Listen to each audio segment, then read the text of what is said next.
How's your trail like these days? I'm a thrower and I can get myself over a hurdle.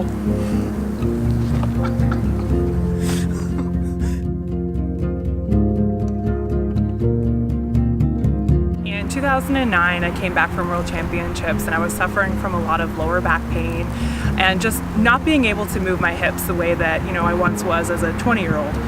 And, I was just trying to find something to alleviate a lot of that stress and pain that was happening in the joints and up through my back and into my shoulders. A friend of mine suggested going and taking these courses in the States, and, really after the first treatment, I found myself being able to move.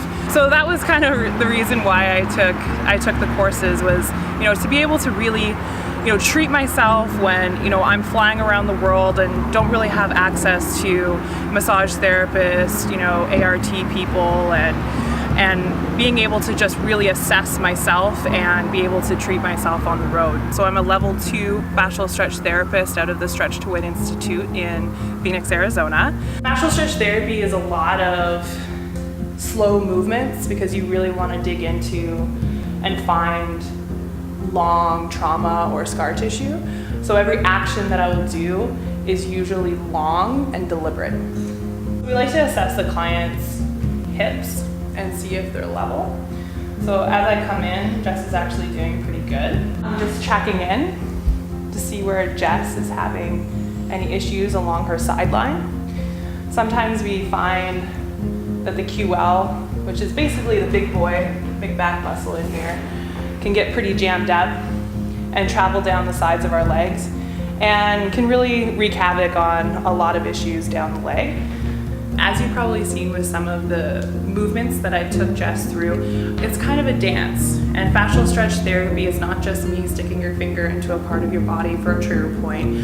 I really want to gather the information from the client that they're presenting on the day and really try to figure out how to unwind the tissue, and that's why I move. So when I took Jess into the glute stretch where her leg was close to her body and then I started kind of moving away from her, I'm really digging into like the deep internal and external rotators of your glute and really trying to get them to loosen up so that you'll be able to fire them when you need them. Because if they're tight, they ain't working.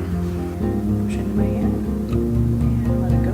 Since Jess presented kind of with a QL issue, it's quite tight and it's kind of got like a locked feeling, so you kind of feel like sometimes like your hip is almost like hiked up a little bit on one side versus the other.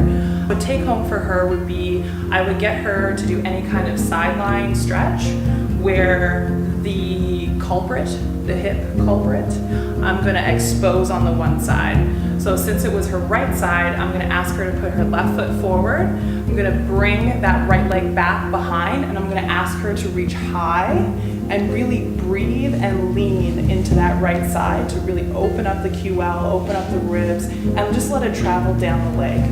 I'm so happy to be able to practice it and give back to my community in Perth, and anyone who's up for a stretch, come on my table. I'm not gonna hurt you because this is a zero pain treatment. So all you massage therapists who like to dig a little elbow in, not my shtick.